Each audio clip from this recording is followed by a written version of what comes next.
Hi hello అండి.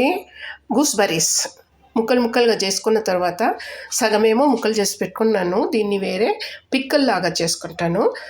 తర్వాత సగం వచ్చి జ్యూస్ చేసేసాను. ఇది కొద్దిగా నీళ్ళు కలిపి పెట్టుకున్నాను తాగడానికి. Concentrated one I kept it in this container. It is strong and concentrated one.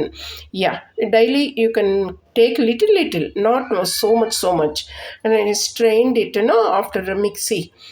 Little water I put and grinded it and just took the juice like this. I'm going to throw this one, and now I'm going to fry this one to make pickle. కొద్దిగా మెంతులు, ఇది చేదు కాబట్టి కొద్దిగా మెంతులు, తర్వాత 1 table spoon ఆవాలు, ఇంకా కొద్దిగా కూడా వేసుకోవచ్చును. దెన్ జీలకర్ర 1 స్పూన్, ఇంకొద్దిగా కూడా వేసేసుకోండి. ఫ్రై చేసేసుకొని పౌడర్ చేసుకొనేసి then I'm going to fry this gooseberry pickle. ఇలా నూనెలో బాగా వేయించుకోవాలన్నమాట. వేయించుకోకపోతే పచ్చిగా వేసినామంటే అది ఉండదు, చాన్నాళ్ళు ఉండదు అనమాట. At least 10 days it will be there. You have to do like this process like this. ఇది చూడండి, బాగా నూనెలో వేయించేసాము. ఇంకా కొంచెం వేయిస్తే మాడిపోద్ది, అందువల్ల ఇప్పుడు పౌడర్లు వేసుకునేస్తాం.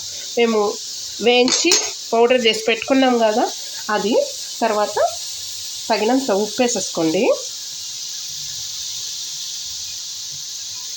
ఇంకొద్దిగా వేసుకోండి, 3 స్పూన్లు వేసుకుని పర్లేదు. ఇక చాలు, ఊరగాయ కాబట్టి. ఇప్పుడు అస్సలు కారం వేయాలండి. అసలు కారం అంటే ఆంధ్ర స్పైస్. మంట తగ్గించేసుకొని కలిపేసుకోవాలన్నమాట. ఆరనిచ్చి డబ్బాలోకి వేసుకోవాలి. అర్థమైందా? ఆరకుండా ఏదే కానీ పెట్టుకోకూడదు అనమాట. ఆఫ్ చేసేసాను.